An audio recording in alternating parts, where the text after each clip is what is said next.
آج کی ویڈیو میں ہم آپ کو نبی آخرالزمان حضرت محمد صلی اللہ علیہ وآلہ وسلم کا ایک مکمل شجرہ نسب دکھانے جا رہے ہیں۔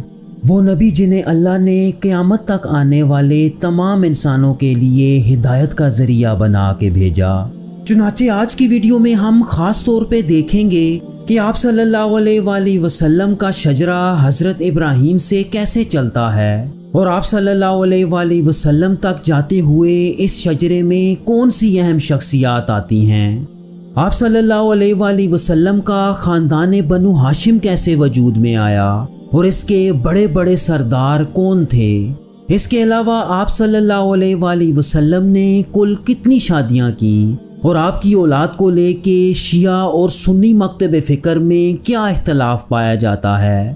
ویورز، میں ہوں احتشام ارشد اور آپ دیکھ رہے ہیں دا انفوٹینمنٹ چینل۔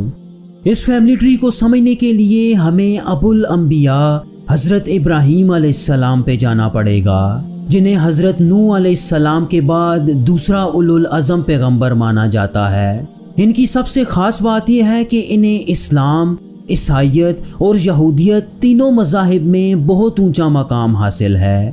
جہاں تک ان کی اولاد کی بات ہے تو ان کے دو اہم بیٹے حضرت اسماعیل اور حضرت اسحاق علیہ السلام تھے۔ ان کے یہ دونوں بیٹے دنیا کی دو بڑی قوموں کے جد امجد مانے جاتے ہیں۔ آپ کے چھوٹے بیٹے حضرت اسحاق علیہ السلام کی نسل سے بنی اسرائیل کے 12 قبیلے اور پھر بعد میں یہود کا جنم ہوا، جبکہ آپ کے بڑے بیٹے حضرت اسماعیل علیہ السلام کو بنی اسماعیل یعنی عربوں کا جد امجد مانا جاتا ہے۔ حضرت ابراہیم علیہ السلام نے اللہ کے حکم سے حضرت اسحاق اور ان کی والدہ حضرت سارہ کو فلسطین، جبکہ حضرت اسماعیل اور ان کی والدہ حضرت ہاجرہ کو عرب کے علاقے میں لے آئے۔ جب حضرت اسماعیل علیہ السلام جوان ہوئے تو اپنے والد کے ساتھ مل کے انہوں نے خانہ کعبہ کی تعمیر کی، اور ویورز، اسی زمانے میں حج کا آغاز بھی ہو چکا تھا۔ اسلامی روایات کے مطابق حضرت اسماعیل علیہ السلام نے قبیلہ جرم کی ایک لڑکی سے شادی کی۔ ویورز، یہ وہی قبیلہ تھا جو سب سے پہلے حضرت ہاجرہ اور حضرت اسماعیل علیہ السلام کے پاس پہنچا اور زمزم کے کنویں کے گرد آباد ہوا۔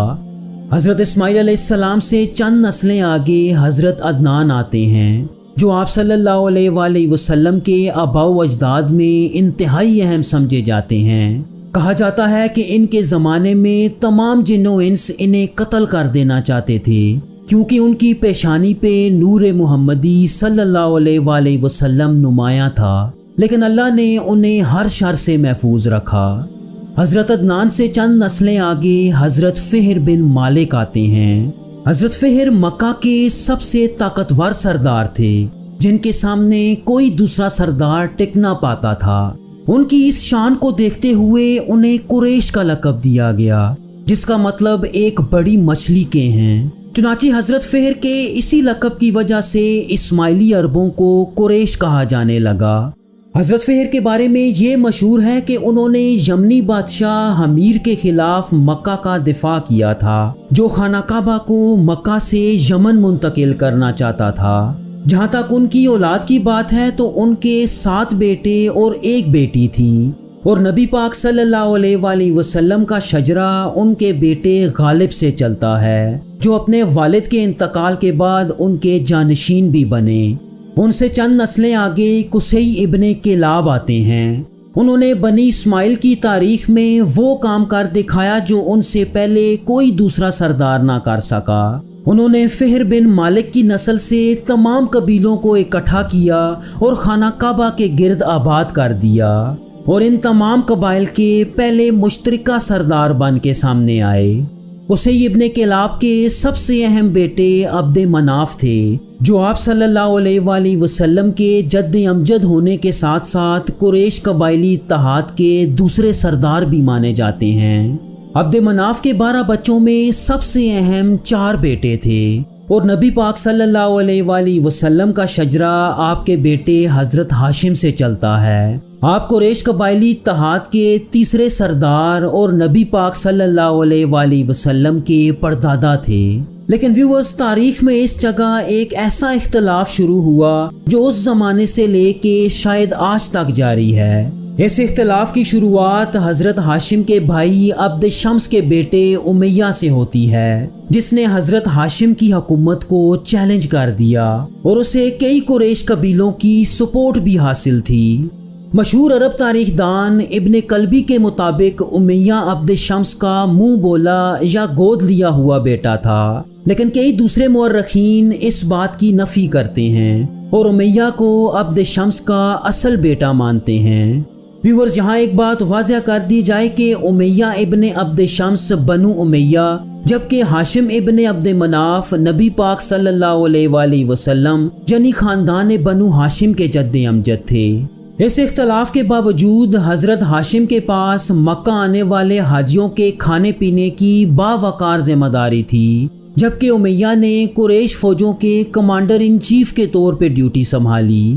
ویورز، نبی پاک صلی اللہ علیہ وآلہ وسلم کے زمانے میں بھی بنو امیہ کے لوگ ہر محاذ پہ آپ صلی اللہ علیہ وآلہ وسلم کے خلاف رہے، جن میں سر فہرست بنو امیہ کے سردار ابو سفیان کا نام آتا ہے۔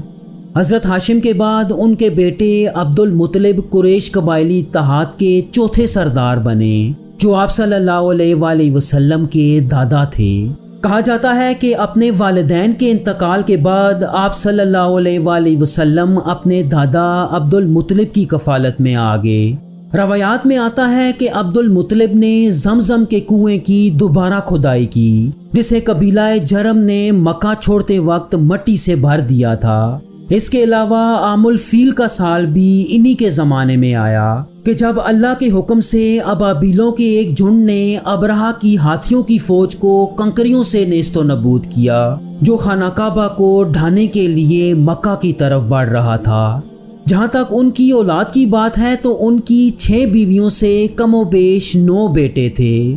تو چلیں ویورز، ہم باری باری ان کے تمام بیٹوں کی بات کرتے ہیں۔ عبد المطلب کے سب سے بڑے بیٹے الحارث تھے، جو نبی پاک صلی اللہ علیہ وآلہ وسلم کی پیدائش سے تقریباً 7 سال بعد انتقال کر گئے۔ ان کے بعد عبد المطلب کے دوسرے پیدا ہونے والے بیٹے ابو طالب تھے، جو اپنے والد کی وفات کے بعد قریش قبائلی اتحاد کے 5ویں سردار بھی مانے جاتے ہیں۔ ابو طالب اور ان کی بیوی فاطمہ بنت اسد کو یہ شرف بھی حاصل ہے کہ انہوں نے تقریباً 17 سال تک نبی پاک صلی اللہ علیہ وآلہ وسلم کو اپنے بیٹوں کی طرح پالا۔ اس کے ساتھ ساتھ آپ صلی اللہ علیہ وآلہ وسلم کی نبوت کے اعلان کے بعد انہوں نے آپ کو ہر شر سے محفوظ رکھا اور ان پر کوئی آنچ نہ آنے دی۔ عبد المطلب کے تیسرے بیٹے حضرت زبیر ابن عبد المطلب تھے، جو مکہ میں عدل و انصاف کے قوانین رائج کرنے کے لیے جانے جاتے ہیں۔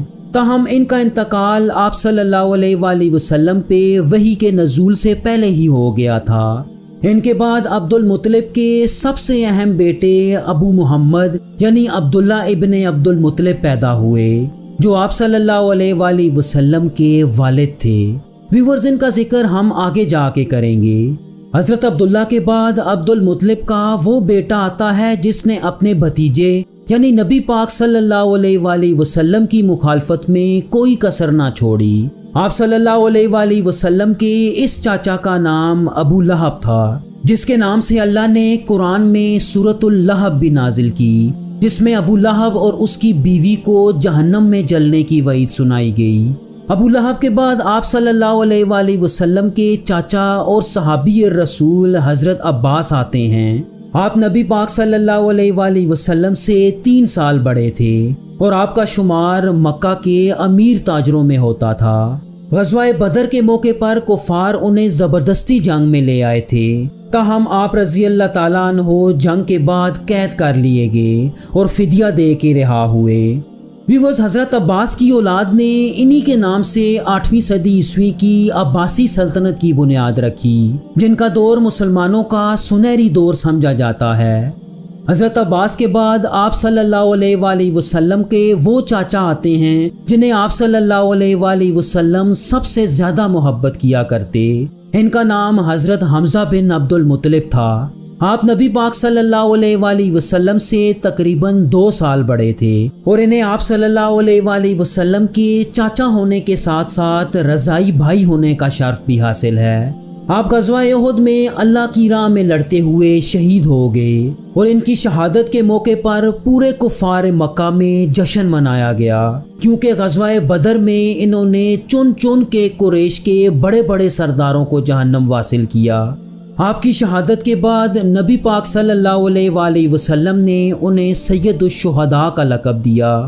ویورز، عبد المطلب کے سب سے چھوٹے دو بیٹے حجل اور معقوم بنت عبد المطلب کے بارے میں تاریخ میں زیادہ کچھ نہیں ملتا۔ عبد المطلب کے سب سے اہم بیٹے حضرت عبداللہ ابن عبد المطلب تھے، جو نبی آخر الزمان حضرت محمد صلی اللہ علیہ وآلہ وسلم کے والد تھے۔ آپ کے حقیقی بھائیوں میں ابو طالب، معقوم اور حضرت زبیر شامل ہیں، اور باقی کے تمام بھائی آپ کے سوتیلے بھائی تھے، یعنی نبی پاک صلی اللہ علیہ وآلہ وسلم کے 3 سگے چاچا تھے۔ آپ کے والد نے آپ کی شادی بنو زہرہ قبیلے سے حضرت آمنہ بنت وہب سے کی، لیکن شادی کے چند ماہ بعد صرف 25 سال کی عمر میں حضرت عبداللہ کی وفات ہو گئی۔ ان کی وفات کے چند ماہ بعد نبی آخر الزمان حضرت محمد صلی اللہ علیہ وآلہ وسلم کی پیدائش ہوئی، جس کے بعد آپ صلی اللہ علیہ وآلہ وسلم پہلے اپنے دادا حضرت عبد المطلب اور پھر اپنے چاچا ابو طالب کی کفالت میں رہے۔ روایات میں آتا ہے کہ آپ صلی اللہ علیہ وآلہ وسلم کی کل 11 بیویاں تھیں۔ ویورز، آپ صلی اللہ علیہ وآلہ وسلم کی اولاد کو لے کے سنی اور شیعہ مورخین میں کافی اختلاف پایا جاتا ہے۔ سنیوں کے مطابق آپ صلی اللہ علیہ وآلہ وسلم کی صرف 2 بیویوں سے 4 بیٹیاں اور 3 بیٹے پیدا ہوئے۔ ان کے مطابق آپ صلی اللہ علیہ وآلہ وسلم کے بیٹوں میں حضرت قاسم، حضرت عبداللہ اور حضرت ابراہیم رضی اللہ تعالیٰ عنہ شامل ہیں، جبکہ آپ کی بیٹیوں میں حضرت زینب، حضرت رقیہ، حضرت ام کلثوم اور حضرت فاطمہ رضی اللہ تعالیٰ عنہ آتی ہیں۔ جہاں تک شیعہ مکتب فکر کی بات ہے تو شیعہ مورخین آپ صلی اللہ علیہ وآلہ وسلم کے 3 بیٹوں کو تو مانتے ہیں، لیکن یہ لوگ حضرت زینب، حضرت رقیہ اور حضرت ام کلثوم کو آپ صلی اللہ علیہ وآلہ وسلم کی منہ بولی بیٹیاں مانتے ہیں۔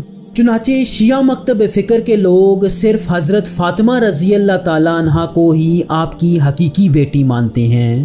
آپ صلی اللہ علیہ وآلہ وسلم کے سب سے بڑے بیٹے حضرت قاسم رضی اللہ تعالیٰ عنہ تھے، جو اپنی پیدائش کے صرف 3 سال بعد وفات پا گئے۔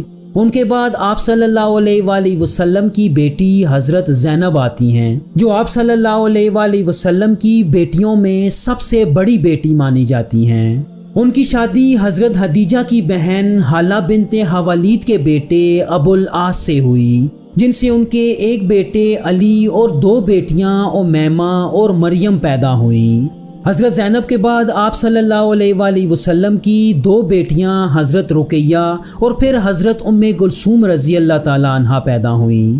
ان دونوں کی شادی تیسرے خلیفہ راشد حضرت عثمان بن عفان رضی اللہ تعالیٰ عنہ سے ہوئی۔ یہی وجہ ہے کہ حضرت عثمان کو ذو النورین کہا جاتا تھا، جس کا مطلب ہے 2 نوروں والا۔ حضرت عثمان رضی اللہ تعالیٰ عنہ کی حضرت رقیہ سے ایک بیٹے عبداللہ پیدا ہوئے، لیکن حضرت ام کلثوم سے ان کی کوئی اولاد پیدا نہ ہوئی۔ ان دونوں بیٹیوں کے بعد آپ صلی اللہ علیہ وآلہ وسلم کی لاڈلی اور چہیتی بیٹی حضرت فاطمہ رضی اللہ تعالیٰ عنہ پیدا ہوئیں۔ آپ صلی اللہ علیہ وآلہ وسلم اپنے بچوں میں سب سے زیادہ پیار اپنی اسی بیٹی سے کیا کرتے۔ آپ صلی اللہ علیہ وآلہ وسلم نے اللہ کے حکم سے حضرت فاطمہ کی شادی حضرت علی رضی اللہ تعالیٰ عنہ سے کرائی، جو آپ صلی اللہ علیہ وآلہ وسلم کے چاچا ابو طالب کے بیٹے اور سب سے پہلے اسلام لانے والوں میں سے تھے۔ ویورز، چونکہ آپ صلی اللہ علیہ وآلہ وسلم کے تمام بیٹوں کا انتقال بہت چھوٹی عمر میں ہو چکا تھا، تو آپ صلی اللہ علیہ وآلہ وسلم کی اولاد ان کی بیٹی حضرت فاطمہ اور حضرت علی رضی اللہ تعالیٰ عنہ سے چلتی ہے۔ حضرت علی اور حضرت فاطمہ کے کل 3 بیٹے اور 2 بیٹیاں پیدا ہوئیں، جن میں سب سے اہم امام حسن اور امام حسین رضی اللہ تعالیٰ عنہ تھے۔ ان دونوں کی اولاد کو شریف یا سید کہا جاتا ہے، جو آج بھی دنیا کے مختلف حصوں میں پائے جاتے ہیں۔ ویورز، اہل تشیعوں کے تمام مکاتب فکر کے امام حضرت حسین رضی اللہ تعالیٰ عنہ کی اولاد سے تعلق رکھتے ہیں۔ حضرت فاطمہ رضی اللہ تعالیٰ عنہ کے بعد آپ صلی اللہ علیہ وآلہ وسلم کے 2 اور بیٹے حضرت عبداللہ اور حضرت ابراہیم رضی اللہ تعالیٰ عنہ کا جنم بھی ہوا، لیکن یہ دونوں بھی اپنی پیدائش کے چند سال بعد انتقال کر گئے۔ ویورز، حضرت علی کی اولاد موجودہ دور میں کہاں بستی ہے؟ حضرت علی اور 12 اماموں کا شجرہ نسب دیکھنے کے لیے اسکرین پہ دی گئی 2 ویڈیوز ضرور دیکھیے گا۔ تھینک یو سو مچ۔ اللہ حافظ۔